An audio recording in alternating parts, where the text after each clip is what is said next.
अगर आपको भी बैक हैंड स्प्रिंग सीखना है तो आपको दो चीज़ें आनी चाहिए। फर्स्ट बैक वॉक ओवर या फिर मंकी जंप। इन दोनों में से अगर आप एक भी चीज़ कर लेते हो तो आप बैक हैंड स्प्रिंग ईजिली सीख सकते हो। तो आज हम ये दोनों चीज़ें सीखेंगे और उनसे आप बैक हैंड स्प्रिंग कैसे सीखोगे वो देखेंगे। तो फर्स्ट हम सीखेंगे बैक वॉक ओवर। तो इसके लिए आपको चक्रासन आना चाहिए। अगर आप चक्रासन नहीं कर पाते हो तो आप मेरे और वीडियोस देख सकते हो जिनसे आप चक्रासन सीख सकते हो। अपने बॉडी को पहले फ्लेक्सिबल और स्ट्रॉन्ग बनाना है। अगर आप बिल्कुल भी चक्रासन नहीं कर पा रहे हो या आपका बॉडी फ्लेक्सिबल नहीं है या फिर स्ट्रॉन्ग नहीं है तो आपको पहले अपनी बॉडी को फ्लेक्सिबल और स्ट्रॉन्ग बनाना होगा। फर्स्ट हम देखेंगे कि बैक वॉक ओवर कैसे करते हैं। खड़े होकर चक्रासन में जाना और बैक वॉक ओवर करना है, पीछे पलटना है।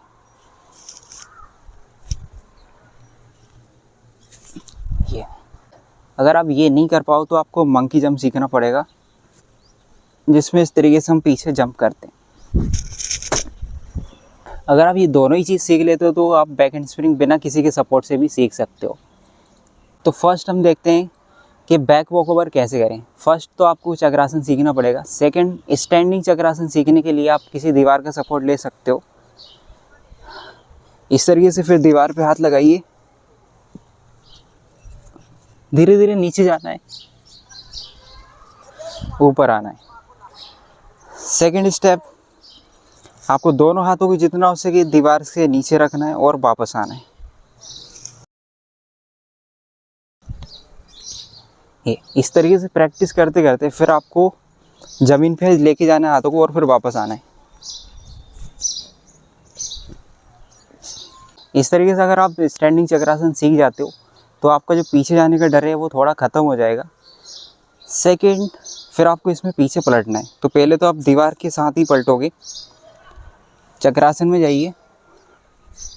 अगर आपको पहले डर लगे तो अपने हेड को ज़मीन पे रखिए, अपने पैर को इस तरीके से दीवार पे रखिए और पलटिए।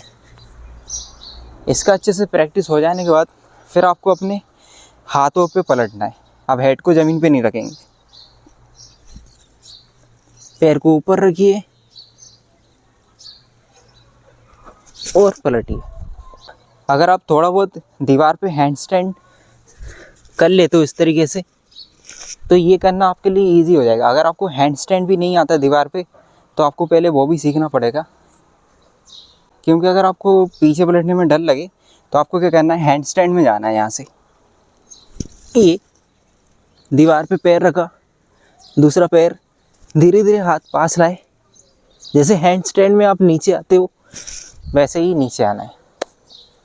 इसका अच्छे से प्रैक्टिस हो जाए फिर आपको धीरे धीरे हाइट कम करना है। किसी नीची जगह से पलट, वहीं से नीचे थोड़ा पैर रख के फिर पलटिए।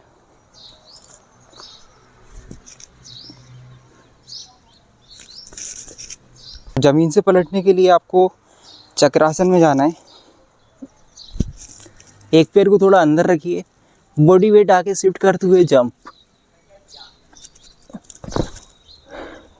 इस तरीके से आपको ट्राई करते रहना है और अपने पैर को जितना हो सके ऊपर किक करना है। ये इस तरीके से आपको बैक वॉक ओवर सीखना है, चक्रासन में पीछे पलटना। सेकंड, मंकी जंप कैसे करते हैं वो देखेंगे। तो इसके लिए आपको यहाँ पे इस तरीके से बैठ जाना है, हील्स आपके थोड़े उठे हुए रहेंगे, एक हाथ पीछे रखना है और जंप करके बॉडी ट्विस्ट करना है। ये ठीक है, धीरे धीरे आपको ट्राई करना है कि जंप करके आप बॉडी को पीछे तक लेके जाओ। ये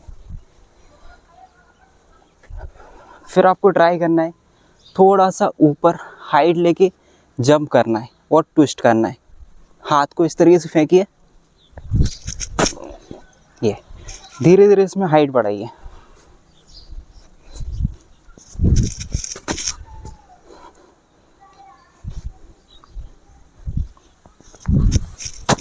अब अगर आपको बैक हैंड स्प्रिंग करना है तो पहले तो आप किसी का सपोर्ट ले सकते हो और इसमें बैक वॉक ओवर में जैसे पलटते हैं उसको थोड़ा फास्ट पलटना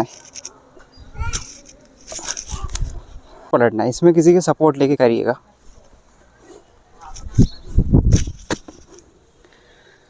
सेकंड, मंकी जंप जो हमने सीखा था इसको आपको धीरे धीरे दोनों हाथों से फिर ट्राई करना है। ये जंप, है। इसी में ट्राई करना, धीरे धीरे आपको बॉडी सीधा करना है।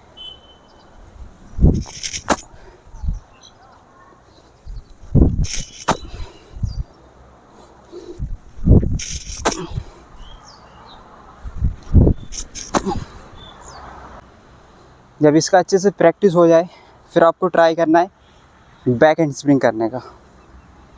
हाथों को नीचे लाइए, थोड़ा सा घुटने फोल्ड, फुल स्पीड में हाथों को पीछे फेंकना है।